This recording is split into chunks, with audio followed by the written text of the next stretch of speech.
दोस्तों नमस्कार, मैं हूं आपका दोस्त केशरी प्रसाद। आशा करता हूं आप और आपकी फैमिली मेम्बर्स सब बहुत अच्छे से होंगे और एवरीथिंग इज़ रनिंग स्मूथली।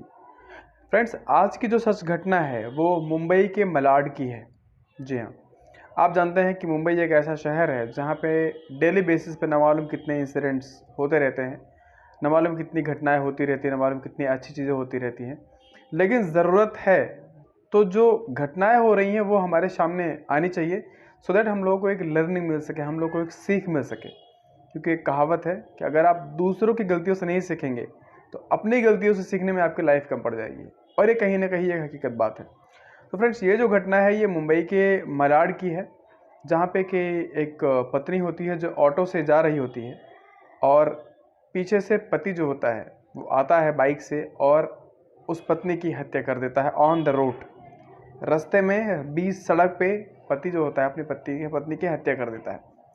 और बात क्या होती है, बात बहुत छोटी सी होती है, और इस छोटी सी बात को चाहे तो लोग सॉर्ट आउट कर सकते थे, लेकिन इस चीज़ का इतना बड़ा खामियाजा भुगतना पड़ा पति को। और दूसरी चीज़ ये है कि पत्नी भी अपनी जो जान अपनी गंवा बैठी। तो आपको बताना चाहूँगा कि ये जो घटना है ये मलाड की है, जहाँ पे कि अभी जो ये पति पत्नी थे इनकी शादी 4 महीने पहले हुई थी, और 4 महीने पहले इनकी लव मैरिज हुई थी। तो मलाड में शादी होती है, दोनों ही प्रॉपर मुंबई महाराष्ट्र के ही रहने वाले थे, लोकल के थे वहाँ पे, वहीं बॉर्न एंड ब्रॉटअप हुआ, वहीं पले बढ़े, वहीं पालन पोषण हुआ।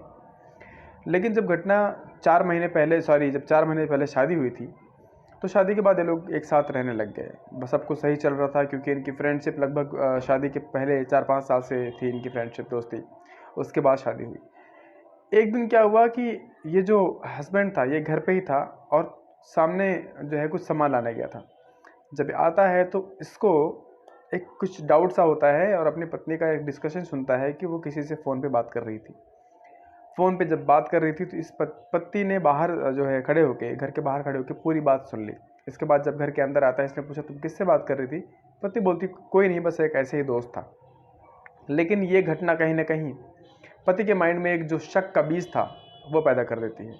पति ने इन्वेस्टिगेशन करना शुरू कर दिया, और पता चलता है कि पत्नी जॉब करने के बहाने डेली बेसिस पे एक प्रॉपर्टी डीलर के यहाँ पे जाती है।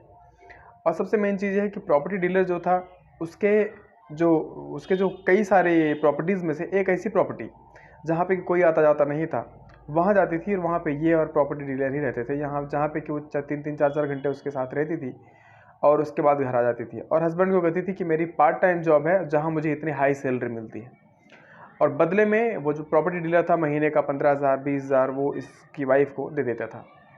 फाइनली जब ये चीज़ें कुछ ज़्यादा ही हो गई, तो पति ने एक दिन देखा कि पत्नी घर से बाहर निकलती है, तो पति ने सोचा कि आज मैं इसको जो है रंगे हाथों पकड़ूंगा। जैसे ही ऑटो पे बैठती है, जाती है वहाँ से प्रॉपर्टी डीलर के घर में जाती है, पति ने पीछे से सब कुछ कैच करना शुरू कर दिया, देखना शुरू कर दिया। फाइनली प्रॉपर्टी डीलर के घर में जाती है, और प्रॉपर्टी डीलर ही मेन गेट के बाहर आता है, गेट खोलता है, वो लोग अंदर चले गए, गेट बंद हो जाता है। उसकी पत्नी जो है वो 3 घंटे 25 मिनट बाद बाहर निकलती है, और इस पूरे ड्यूरेशन में वो जो पति था वो उसने पूरे जो आसपास के एरियाज़ में अपने फ्रेंड्स को भी और खुद भी इन्वेस्टिगेशन के लिए लग गया कि देखता हूँ कितने देर बाद जो है ये लड़की बाहर निकलती है। ठीक 3 घंटे 25 मिनट बाद लड़की बाहर निकलती है। ये घटना 6 दिसंबर की है, यानी 3-4 दिन पहले की। और जब ये पत्नी बाहर निकलती है, पति ने इसके पीछे दोबारा से अपनी बाइक लगा दी। पत्नी एक ऑटो हायर करती है, ऑटो हायर करके अपने घर की तरफ जाने लगती है। जब आधे रास्ते में पहुंचती है तो पति ने ऑन द स्पॉट पत्नी को बोला कि तू कहाँ गई थी? पत्नी बोलती है मैं जॉब पे गई थी, और जॉब से मैं अभी आ रही हूँ।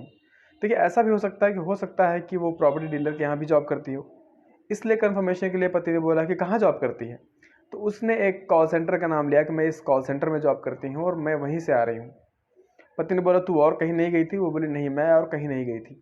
बस इस चीज़ को लेके ऑन द रोड दोनों में डिस्कशन होना शुरू हो जाता है, दोनों में हाथापाई शुरू हो जाती है, और गुस्से में जो पति था वो बगल में ही एक ईंट रखी हुई थी, एक पत्थर का टुकड़ा था, उसको उठाता है और पत्नी के सर पे 4-5 वार कर देता है। इसका रिजल्ट ये होता है कि पत्नी लहूलुहान होकर रोड पे ही गिर जाती है, और उसका सर फट जाता है और उसकी जान निकल जाती है।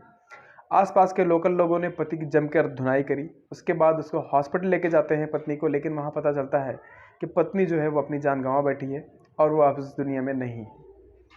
और प्रॉपर्टी डीलर को भी जो है वो गिरफ्तार किया गया है, उससे इन्वेस्टिगेशन की जा रही कि क्या मैटर था। लेकिन अब तक प्रॉपर्टी डीलर और पति कस्टडी में है। पुलिस ने इन सब की फाइल तैयार कर ली है। फाइनली इन दोनों के लिए क्या डिसीजन आता है, क्या डिसीजन नहीं आता है, ये आपको आने वाले टाइम पे पता चलेगा। लेकिन एक चीज़ तो फिक्स है कि आपकी निगाह में गलती किसकी थी और क्या इसके बीच का कोई सोल्यूशन हो सकता था। अगर गलती थी तो क्या पति की गलती थी? क्या वो अगर ऐसा कोई इशू था तो पत्नी से डायरेक्टली बात करके सेपरेशन के लिए तलाक की अर्जी दे सकता था, या पत्नी की गलती थी? अगर उससे ऐसा कुछ अटैचमेंट था प्रॉपर्टी डीलर से तो वो पति से बात करके पति को छोड़ के प्रॉपर्टी डीलर के साथ जा सकती थी। इसमें गलती किसकी कही जा सकती है? आपका कमेंट रिक्वायर्ड है। आप कमेंट बॉक्स में मेंशन करके बताइए कि गलती किसकी थी और बीच का सोल्यूशन क्या हो सकता था। आशा करता हूँ इस वीडियो से आपको एक सबक ज़रूर मिलेगा। कभी भी कुछ गलत नहीं करना चाहिए। आप अलर्ट रहें, एक्टिव रहें, सतर्क रहें और सबसे बड़ी चीज़ ऑनेस्ट रहें। कभी भी अपनी लॉयल्टी पे क्वेश्चन मार्क ना आने दें। सतर्कता सबसे बड़ी क्वालिटी है। सतर्कता बहुत ज़रूरी है। आशा करता हूँ आपको वीडियो ज़रूर पसंद आया होगा। प्लीज़ सब्सक्राइब करके चैनल को सपोर्ट ज़रूर करें। Thank you so much for watching this video. Have a nice day. जय हिंद, जय भारत।